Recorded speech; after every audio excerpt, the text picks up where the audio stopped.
Сайн байцгаана уу? Руна ТV суугтаа тавтай морилцгаана уу? Өнөөдөр би та бүхэндээ Японд гарсан нэгэн аимшигтай хэргийг ярих гээд бэлтлээ. 2023 оны 5 сарын 3-ны орой Японы Хоккайдо мужийн Куширо хотын цагдаагийн хилтэст нэгэн дуудлага ирдэг. Дуудлага өгсөн хүн нь нэг эрэгтэй хүн байсан. Би нэг хүнийг хутгалаад алчглаа. Дараа нь өөрийнхөө амь насыг ч гэсэн хорлох гэж оролцсон боловч бүтэлгүйтлээ гэж хэлдэг.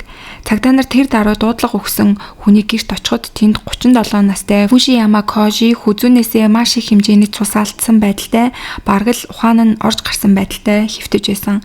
Цагдаа нар түүний яаралтай эмнэлэгт хүргэсэн бөгөөд эмч нар түүний амь насанд бол аюулгүй байна гэж тогтоосон.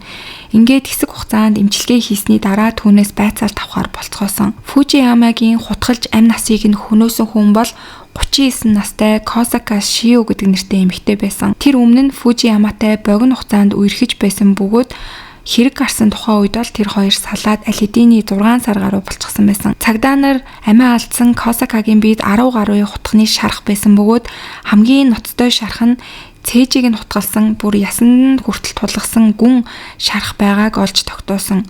Мөн түүний амь насыг хөнөөхөөс өмнө тулгаасаа өмнө зодсон байх магадлалтай шинж тэмдгүүдийг ч олж илрүүлсэн. Байцаалтын үеэр Фужияма маргалдсныхаа дараа Косакаг амь насыг нь хөнөөсөн гэдгийг хүлээн зөвшөөрсөн. Ингээд хэрэг гарсан шалтгааныг тодруулахын тулд цагдаа нар тэр хоёрын харилцааг шалгаж эхэлдэг.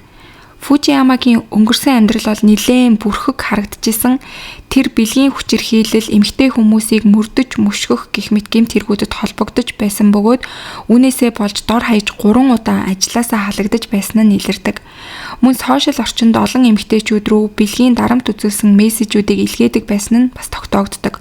Тэгээд энэ баримтууд нь болохоор эмэгтэй хүмүүс рүү түүний бичсэн гаж мессежүүдийг нь гаргаж ирдэг. 2014 онд Фужияма нойрны эм ашиглан танил эмэгтэйгээ хүчирхийлж дараа нь түүний төрөвчнээс 30 мянган йен хулгайлаад баригдаж байсан төвхтэй байсан. Гэвч шоронд бол ял идлээгүй. Тэгээ үүнээс хойш бол магадгүй тэр эмэгтэйчүүдийн эсрэг гэмт үйлдэл хийхээ зогсоогоогүй. Тэгээ шоронд хоригдоогүй учраас магадгүй энэ үеэс хойш бол эмэгтэйчүүдийн эсрэг гэмт үйлдэл хийхээ бол зогсоогоогүй байх магадлалтай. Фужияма асрамжийн газарт ажилладаг байсан бөгөөд хамт ажиллагсад болоод асрамжийн газартаа байдаг хүмүүсийн дунд бол ийдэг нийтч зантай ажилтан шиг харагддаг. Нилээн нэр хүндтэй байсан. Гэвч энэ нь бол зөвхөн түүний гаднах дүр төрхөлээсэн. Үнэн дээр тэр эмэгтэй хамтран ажиллагсадаа удаа дараа мөшгөж байсан. Бүр дор хаяж 3 удаа ийм хэрэг бүртгэгдсэн байсан. Эцэст нь ажилласаа халагдаж цагдаагаас ч анхааруулга авч байсан. Гэсэн ч асрамжийн салбарт хүний нөөцийн дутагдал маш их байдаг болохоор ажилласаа халагдсан ч гэсэндээ шинэ ажил олоход бол түүнд бараг асуудал байгаагүй. Хэрэг гарахаас 1 жилийн өмнө тэр шинэ асрамжийн газарт ажиллаж эхэлсэн бөгөөд энэ үед Косака Шиотай танилцсан. Хоёр хүн танилцах ивент дээр уулзаж удалгүй үерхэж эхэлцгээсэн. Косака Фужиямагийн зөөлөн яриа элдэг зангаас болж түүнд татагдаж эхэлсэн. Гэвч Косакагийн энэ зөөлөн яриа элдэг зам бол удаан үргэлжлээгүй. Тэр удалгүй Фужиямагийн өнгөрснийг нь мэдэж эхэлдэг. Зөвхөн гэмт хэргийн түүхч биш мөн Фужияма сошиал орчинд Куширо хотод амьдардаг гэдгээ ил тод бичсэн эмэгтэйчүүдийг онлон бэлгийн дарамт үзүүлсэн өнгө аястай мессежүүдийг илгээдэг байсныг нь ч олоод мэдчихдэг. Фужияма олон жилийн турш Куткун гэдэг нэрээр сошиал орчинд идэвхтэй үйл ажиллагаагаа явуулдаг байсан нь харагддаг. Тэр Куширо хотод амьдардаг гэж профайл дээрээ бичсэн эмэгтэйчүүд рүү сайн уу би Куткун байна. Би ч гэсэн Куширод амьдардаг. Чи Куширод амьдард юм уу? Хэрвээ боломжтой бол хоёулаа уулзаж хоол идье гэх мэтчлэн мессежүүдийг бичиж эхэлдэг байсан. Тэгэд үүнийхээ дараа болохоро бэлгийн гаж сонирхлыг харуулсан тиймэрхүү эвгүй мессежүүдийг тэр бүсгүйчүүд рүү шууд бичдэг байсан. Ингэснээр Фужияма бол Куширо хотын эмэгтэйчүүдийн дунд нэлээд таагүй нэр хүндтэй болсон байсан. Косака түүний энэ бүхнийг мэдсэн ч гэсэн тэр даруйдаа шууд салъя гэж хэлж чадаагүй. Яагаад гэх юм бол Фужияма дээрэм хүчирхийллийн түүхтэй хүн гэдгийг нь мэдчихсэн учраас аюулгүйгээр харилцаагаа дуусгах арга хайж исэн. Шууд хэлэх юм бол өөрт нь бас аюултай зүйл тохиолдож магадгүй гэж сэрэмжилж исэн учраас дараа нь нэг зүйл Косакаг шийдвэр гаргахад хүргэдэг. Тэр нь Фужияма түүний кредит картыг зөвшөөрлгүй ашиглан онлайн тоглоомд их хэмжээний мөнгийг нь үрчгсэн байдаг. Косака энийг мэдмэгцээ Фужиямагаас асуутал тэр нууцаар пин кодыг чинь би чэйжилж гисэн юм аа. Тэгээд картыг чинь ашигласан ингээ хүлээн зөвшөөрдөг. Түүний дараа бол Косака Фужияматай харилцаагаа дуусгахын тулд түүний ээжийг нь дуудаж гурлаа хамтдаа уулздаг байгаа. Тэгээ үерхэж авах хугацаанд бол ээжтэй танилцчихсан байсан.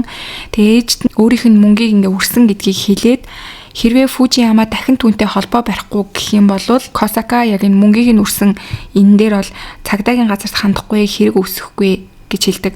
Хоёрт нь болохоор Фужияма үрсэн бүх мөнгөө сар сард ингээд хуваагаад төлж барагдуулнаа. Гэт энэ хоёр нөхцөлийг зөвшөөрөх юм бол цагдаагийн газарт хандахгүйгээр ингээ харилцаагаа дуусгая гэж хэлсэн. Гэвч хэдэн сарын дараанаас Фужиямагийн хандлага бол огцом өөрчлөгдсөн. Тэг тухайн үедээ болохоор тэр хоёр зөвшөөрөөд тэгээд тэрийг бол гэрээгээс салцгаасан. Гэвч хэдэн сарын дараанаас Фужиямагийн хандлага дахиад л өөрчлөгдөж түүнтэй дахиад уулзмаар байна, хамт байя гэж шаардаж эхэлсэн. Тэгээ тухайн үед бол Косака мөнгөө бүрэн авч дуусаагүй байсан болохоор түүнийг блоклох ч юм уу бүр ингээ ортас харилцаагаа байхгүй болгож болохгүй байсан. Ингэж явж байгаад 2023 оны хавар Фужияма өдөр бүр тасралтгүй түүн рүү залгаж мессеж бичдэг болж эхэлсэн. Нэг өдөр Косака ажлын хамтрагчтайгаа дэлгүүрт явж байтал тэнд Фужияма гинт гараад ирсэн. Тэгэнгүүтээ дэлгүүр дотор маш олон хүмүүсийн дунд чи ямар ч эрэгтэй хүнтэй гэрлэж чадахгүй гэж хашгирж агаад тэгээ яваад өгдөг байгаа. Косак энэ үед бол тэр даруй түүний ээжт нь дэлгүүрт басан явдлын талаар ярьдаг. Тэгээ энэ үед бол ээж нь хүүгийнхаа өмнөөс түүнд уучлал гуйгаад тэгээд хүүгээ зэмлсэн. Үед болохоор Фужияма ээжтэй би түүнийг мөрдөж дэлгүүрт очоогүй маа, бид хоёр зүгээр л санамсаргүй дэлгүүрт тааралдчихлаа гэж хэлсэн. Харин ээж нь хүүн бол Косакаг мөрдөж мөшгөж байгааг ерөнхийдөө бол мэдчихсэн.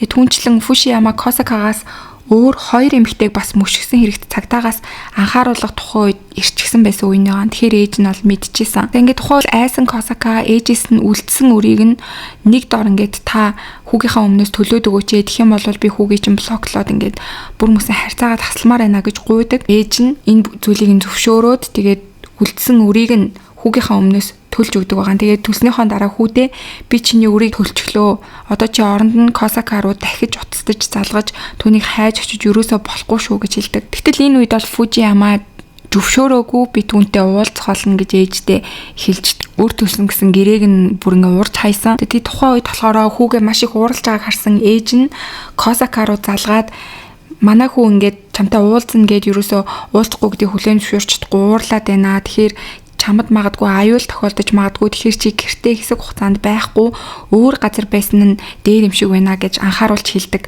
Косака бол тэр даруй найзынх руугаа очиж тэр өдрөө найзындаа хончхоод маргааш оройн гэрлүүгээ очиж гэрээсээ юм авах гэж явж байхдаа эргэн тойрноо маш сайн ажиглахад Фужияма бол харагдаагүй. Тэгэд гэрлүү маань орох арай боломж байхгүй байлгүй дээ гэд арай ийшээ тийшээ харж болгоомжтойгоор гэрлүүгээ ордог. Ингээд Косака гэртээ орж ирээд хувцсныхаа шүүгэнд хувцаа өлгөх гээд ойрцсон чинь гинт шүүгэний хаалгангойч дотроос нь Фужияма гараад ирдэг. Гарч ирэнгүүтээ түүний нүүрлөө хүчтэй цогсон. Косака унах зуур Фужияма авчирсан хутгаараа шууд л түүний цээж хүзүүнд нь маш олон удаа хутгалж амь насыг нь хөнөөсөн байгаа. Косака бол ямар ч хамгаалалт авч амжаагүй дөнгөж гэрлүүгээ орж ирээд гэртээ хинч байхгүй гэж бодоод хувцсныхаа шүүгийг онгоолгоод тэгээд тэр дороо амь насаа алдсан байгаа. Түүний амь насыг хөнөөснийхөө дараа өөрийнхөө гэрт очиж өөрийнхөө амь насыг хорлох гэж оролдон хутга авч хоолоо руугаа тулгах үед маш их өвдснөөсөө болоод тэгээд энэ оролдолт хоол зогсоосон байна. Тэр төсөөлөлтөө бол ингэж амар өвдөн гэж төсөөлөөгүй байсан учраас өвдөлтөөс нь болоод амиа хорлож чадаагүй гэж дараа нь цагдаад хэлсэн байсан. За тэгээд өөрийнхөө амийг хорлох гэж оролдоод бүтлгүүцнийхээ дараа цагдаараа өөрөө залгаж дуудсан байгаа. Тэгээ Фужиямагийн Косакагийн гэрлүү яаж орсон бэ гэхээр үерхдэг байх хугацаанд түүнээс нууцаар гэрийнхэн түлхүүрийг нь хувилчихсан байсан байгаа. Тэгээ тэрийгээ өөртөө ингээд нууцаар авч явдаг байжгаад тэгээд тэр өдөр Косака гэртээ орж ирэхээс өмнө төрүүлж гэрт нь ороод шүүгэнд нь нуугдаж түүнийг хүлээж байсан. За ингээд Фужиямагийн шүүх хурал бол болсон. Тэгээ шүүх хурал дээр бол Фужияма ямар ч гэмссэн сэтгэл байхгүй. Би түүнийг алхаас өөр арга байгаагүй. Түүнийг алсны дараа би амжилтанд хүрсэн юм шиг мэдрэмж авсан гэж хэлсэн нь бол бүр Японд даяар олон нийтийг маш их цочирдуулсан. Харин Фужиямагийн ээж шүүх хурал дээр шоронгоос хүүгээс маань захидлууд ирж байгаа.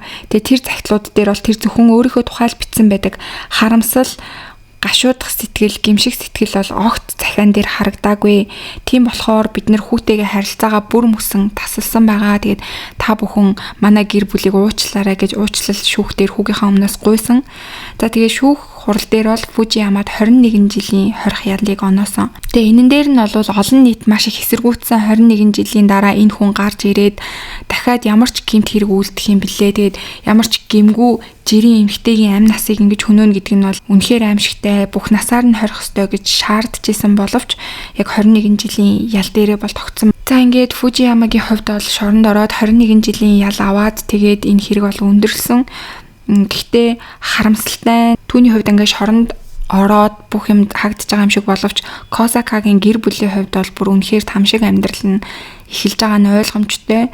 Залуухан охин нь нэг залуутай хэдхэн сар үерхснээсээ болж тэгээ түүнээс салах гэж оролцсноосоо болж ямар ч гин буруу хийгээгүй байжгаад ингээд ийм аимшигтайгаар амь насаа алдсанд бол гэр бүлийнх нь үнэхээр харамсаж үнэхээр их гомдолтой байгаа нь ойлгомжтой.